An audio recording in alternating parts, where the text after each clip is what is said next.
வீட்டுக்கு வந்த 2 மருமங்களும் ஒன்றா இருக்கிறது பார்க்குறக்கு ரொம்ப சூப்பராக இருக்குன்னு நினைக்கிறவங்க நம்ம வீடியோவை லைக் பண்ணிவிட்டு நம்ம சேனல் இன்னும் சப்ஸ்கிரைப் பண்ணாதவங்க சப்ஸ்கிரைப் பண்ணிக்கோங்க. மலரும் வேகமாக அவங்க அம்மா வீட்டிலேருந்து கிளம்பி வர்றதுக்குள்ளே இங்கே பாக்யராஜ் அவங்க அம்மா அப்பாவை கூட்டிகிட்டு வந்துடுறாரு.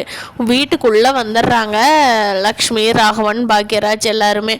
அப்போது லக்ஷ்மி இருந்துட்டு மலரு மலரு ஒரு காப்பி வச்சுக்கிட்டு வா மலரு அப்படிங்கிறாங்க. இந்தோ இருங்க வரேன் அப்படின்னு மட்டும் சத்தம் கேட்டது.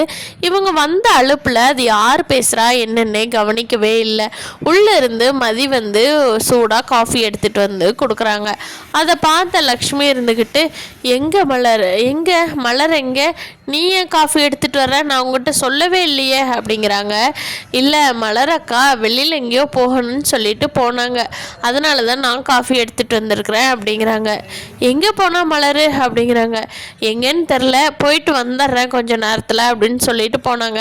நாங்களும் சரின்னு சொல்லிட்டு நாங்கள் தான் வீட்டில் இருக்கிறோம் அப்படிங்கிறாங்க.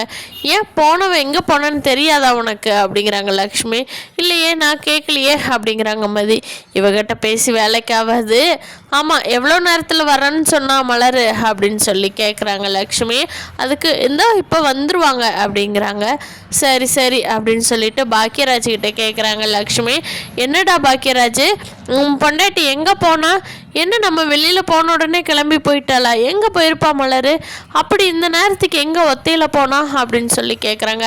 அம்மா எனக்கும் தெரியலம்மா அவள் எங்கே போனான்னு, நானும் உங்கள் கூட தானே வந்தேன், எனக்கு அப்போது ஃபோன் பண்ணியிருந்தா, அப்போ நானும் திருப்பி பேசி பார்த்தேன், வண்டியில் வரவும் சத்தம் நல்லாவே கேட்கல, அதனால் வச்சுட்டேன், நானும் உங்கள் கூட தாம்மா இருக்கிறேன், மலர் எங்கே போனான்னு எனக்கும் தெரியலையே அப்படின்னு சொல்லிடுறாங்க பாக்யராஜ். அதுக்கு ராகவன் சொல்கிறாரு, ஏண்டா பொண்டாட்டி எங்கே போனான்னு புருஷனுக்கு தெரியணும் இல்லையா, அதுதானே முறை, அது என்ன பொண்டாட்டி எங்கே போனான்னு தெரியாதுன்னு சொல்கிற, இதெல்லாம் கேட்டு வச்சுக்க மாட்டியா, இல்லை உங்கள்கிட்ட சொல்லிட்டு போக மாட்டாளா, நம்ம வீட்டில் இப்படியெல்லாம் ஒரு பழக்கம் இல்லை, இது என்ன புது பழக்கம் அப்படின்னு சொல்லி ராகவன் கேட்கவும் மலர் கரெக்டாக வாசலில் இருந்து உள்ளே வர்றாங்க. அப்போ லக்ஷ்மி பார்த்துட்டு மலர் ஒரு மாதிரி தயங்கி இவங்கெல்லாம் வந்ததை பார்த்துட்டு உள்ளே வர்றாங்க. அப்போ லக்ஷ்மி கேட்குறாங்க, மலர் எங்கே போயிருந்த நீ அப்படிங்கிறாங்க. அது வந்து அப்படிங்கிறாங்க. எங்கே மலர் போயிட்டு வந்தேன், ஏன் எங்கே போனேன், நாங்கள் கேட்டதுக்கு பதில் சொல்ல மாட்டேங்கிற, அப்படி எங்கே போயிட்டு வந்த அப்படின்னு சொல்லி மறுபடியும் கேட்குறாங்க லக்ஷ்மி. அப்போது பாக்யராஜ் இருந்துக்கிட்டு அம்மா ஐயோ சுத்தமாக மறந்துட்டேம்மா, கோயிலுக்கு போகணும்னு சொன்னால் அதான் போயிருப்போம் போல், நான் தான் மறந்துட்டேன் அப்படிங்கிறாங்க. ஆமாங்கத்த இந்தோ நான் மாமாவுக்கு உடம்பு சரியில்லைன்னு சொல்லிட்டு நீங்கள் ஹாஸ்பிட்டல் போனீங்கல்ல, அதுக்காகத்தான் நானும் கோயிலுக்கு போனேன், அங்கே கோயில் இருந்துக்கிட்டா தாங்க இவருக்கு ஃபோன் பண்ணினேன், இங்கே வாங்க அதுக்குள்ளே போயிடுவீங்களா, லேட் ஆகுமா, போகலின்னா மாமா பேரில் ஒரு அபிஷேகம் பண்ணினேன், அதுக்கு உங்களை கோயிலுக்கு வர சொல்லி கூப்பிட்டேன், இவருக்கு ஃபோனில் எதுவுமே கேட்க மாட்டேன்ருச்சு அத்தை அப்படிங்கிறாங்க. அப்படியா மலர் அப்படிங்கிறாங்க. ஆமாம் அத்தை, மாமாவுக்கு வேறு ப்ரெஷர் சுகர்லாம் கூடிருச்சுன்னு சொன்னீங்க, அதனால் நான் கோயிலுக்கு போய் வேண்டிட்டு வரலாம், மனசே சரியில்லைன்னு சொல்லிட்டு தாங்கத்தை கோயிலுக்கு போனேன் அப்படின்னு மலர் சொல்லவும் சரி மலர், ஆமாம் கோயிலுக்கு போயிட்டு இருந்தியே எங்கே விபூதி இல்லை எங்கே அப்படிங்கிறாங்க. அது அத்தை கோயிலில் பிரசாதம் கொடுத்தாங்களா, நான் ஆட்டோவில் சிக்னல் நிற்கிறப்போ ஒரு அம்மா ரொம்ப பசிக்குது, எனக்கு சாப்பாடு கொடுங்களே ஏதாவது கொடுங்களே அப்படின்னு சொல்லி கேட்டுச்சு, என் பர்ஸ்லேயும் காசு கம்மியாக தாங்க இருந்தது, அதனால அந்த பிரசாதத்துக்குள்ளே தான் விபூதி வச்சுருந்தேன், அந்த விபூதியும் எடுத்து கொடுத்துட்டேங்க அத்தை அப்படிங்கிறாங்க. ஓ சரி மலர், ஆமாம் நீ நெத்தியில் பொட்டு கூட வைக்க காணா அப்படிங்கிறாங்க. அதுவா அத்தை இந்த வெயிலில் வேர் தொழுகுது, அப்புறம் புடவையில் அடிக்கடி முகத்தை தொடச்சிட்ருக்கிறேன், அதனால அலைஞ்சிருச்சுங்க அத்தை அப்படிங்க. சரி மலர். ராகம் ஏம்மா கோயிலில் நல்லா வேண்டிக்கிட்டியா அப்படிங்கிறாங்க. நல்லா வேண்டிக்கிட்டேன் மாமா அப்படிங்கிறாங்க.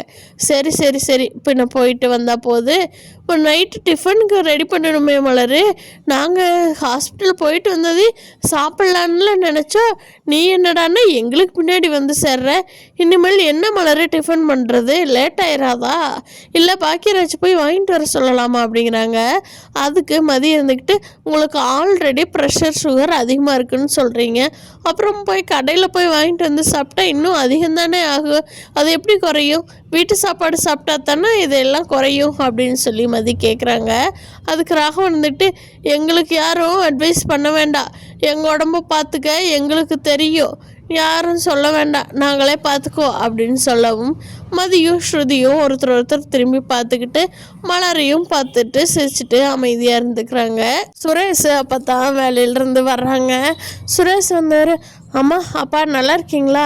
என்ன ஹாஸ்பிட்டலுக்கு கூட்டிகிட்டு போயிருக்கேன்னு சொல்லி அண்ணன் சொன்னா. என்னாச்சு, என்ன சொன்னாங்க அப்படிங்கிறாங்க. அதுவா சுரேஷு, அந்த கொஞ்சம் குடியிருக்கிற சுகரு ப்ரெஷரு இது எல்லாமே குறைஞ்சிக்கு, கரெக்டாக வாக்கிங் போங்க, தேவையில்லாத சாப்பிடாதீங்க அப்படின்னு சொல்லிட்டாங்க. அது தாண்டா சுரேஷ் இப்போ பிரச்சனை அப்படின்னு சொல்லி சுரேஷ்கிட்ட சொல்கிறாங்க ராகவனும் லக்ஷ்மியும். ஸ்ருதி கேட்குறாங்க, ஏம்மா அப்புறம் ஏம்மா நீ வெரைட்டியாக குழம்பு வைக்க சொல்கிற? ஏதோ ஒரு குழம்பு வச்சா போதுமில்ல தானம்மா, அப்படியே வெரைட்டியாக வைக்க சொல்கிறீங்க அப்படிங்க. அது ஸ்ருதி, கொஞ்சம் வாய்க்கு ருசியாக சாப்பிட்டா தான் வயசான காலத்தில் நல்லா இருக்கும். உங்களுக்கெல்லாம் வயசு பிள்ளைங்கன்னு எங்களையெல்லாம் மதிக்க மாட்டேங்கிறீங்க. உங்களுக்கு கொஞ்சம் வயசானா தான் தெரியும் எங்களோட அருமையில்லை அப்படிங்கிறாங்க. ஏம்மா நான் கேட்ட கேள்விக்கு இதுக்கும் எந்த சம்மந்தம் இல்லையே அப்படிங்கிறாங்க. அது ஒன்றும் இல்லை ஸ்ருதி, உனக்கு என்ன வேலை? படிக்கிற வேலையை போய் பாரு, உனக்கு படிக்கிறதுக்கு எதுவும் இல்லைன்னா கேளு, மற்ற குடும்பத்து விஷயத்துலையெல்லாம் தலையிடாத அப்படிங்கிறாங்க. சரி அப்படின்னு சொல்லிட்டு, மலரு இன்னைக்கு சாப்பிட்றதுக்கு பசி ஆகுது மலரு, ஹாஸ்பிட்டல் போயிட்டு வந்துட்டு ஏதாவது டக்குன்னு செஞ்சிட்றியா அப்படிங்கிறாங்க. அப்போது மலர் வேகமாக மதியை பார்த்துட்டு அத்தை பண்ணிடுறாங்க அத்தை அப்படிங்கிறாங்க. அதுக்கு மதி சொல்கிறாங்க, இல்லை நாங்களே சப்பாத்தியும் குருமாவும் வச்சிட்டோம் அப்படிங்கிறாங்க. என்னது, நீ சப்பாத்தியும் குருமாவும் வச்சியா அப்படிங்கிறாங்க லக்ஷ்மி. ஆமாம் நான் தான் வச்சேன் அப்படிங்கிறாங்க. என்னம்மா சாப்பிட்ற மாதிரி இருக்கா அப்படிங்கிறாங்க. நான் சப்பாத்தி குருமா வச்சுருக்கேன், நல்லா தான் வச்சுருக்கேன், உங்களுக்கு பிடிச்சா சாப்பிடுங்க, உங்கள் டேஸ்ட் எப்படி இருக்குன்னு எனக்கு எப்படி தெரியும் அப்படிங்கிறாங்க. இதுவே மலராக இருந்திருந்தான்னா வாங்கத்த சாப்பிட்லான்னு கூப்பிடுவா, நீ அப்படி கூப்பிட்றியா அப்படிங்கிறாங்க. நான் மலர் ஆக முடியாது இல்லைங்களா, அவங்க நீங்கள் எது சொன்னாலும் தலையை ஆட்டுவாங்க, என்னால் அப்படி பண்ண முடியாதே அப்படிங்கிறாங்க.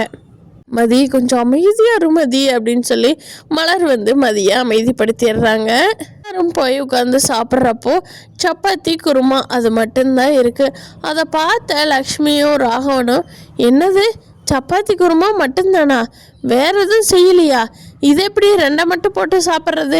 இன்னும் 2 ஐட்டம் இருந்தால் தானே சாப்பிட முடியும்.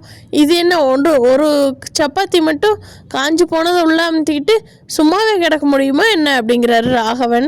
அதுக்கு மதி சொல்கிறாங்க, இங்கே பாருங்கள், நீங்கள் இப்படியே சாப்பிட்டு வெரைட்டியாக வேணும்னு சாப்பிட்டு தான் உங்களுக்கு கொலஸ்ட்ரால் சுகர் எல்லாமே கூடிக்கிட்டே போகுது. நீங்கள் கொஞ்சம் குறைச்சிட்டு நீட்டாக செய்கிறது, சத்தானதாக செய்கிறத மட்டும் சாப்பிட்டிங்கன்னா எந்த பிரச்சனையும் வராது அப்படின்னு சொல்லி மதி சொல்லவும் லக்ஷ்மி சொல்கிறாங்க, என்ன நீ சாப்பிட்றத நீ செய்கிறத சாப்பிட்டு நாங்கள் கை கால்லாம் வராமல் போயிடணும், அதுக்கு பிளான் பண்ணுறேன் அப்படி தானே அப்படிங்கிறாங்க. ஐயோ நான் என்ன அர்த்தத்தில் சொல்கிறேன்னு தெரியுமா அப்படிங்கிறாங்க. மதி ஒன்றும் பேச வேண்டாம் மதி, விற்று அப்படிங்கிறாங்க மலர். இல்லைங்க என்னங்க புரிஞ்சுக்காமையே பேசுகிறாங்க அப்படின்னு சொல்லி மதி அவ்வளோ பொறுமையாக பேசிகிட்டு இருக்காங்க. பார்க்கலாம் ஃப்ரெண்ட்ஸ், நாளைக்கு நம்ம மதியோட சாப்பாட்டை சாப்பிட்டு லக்ஷ்மி ராகவன்லாம் கண்டிப்பாக திட்டத்தான் போகிறாங்க. அதை எந்த அளவுக்கு போகுதுங்கிறத அடுத்த எபிசோடில் பார்க்கலாம்.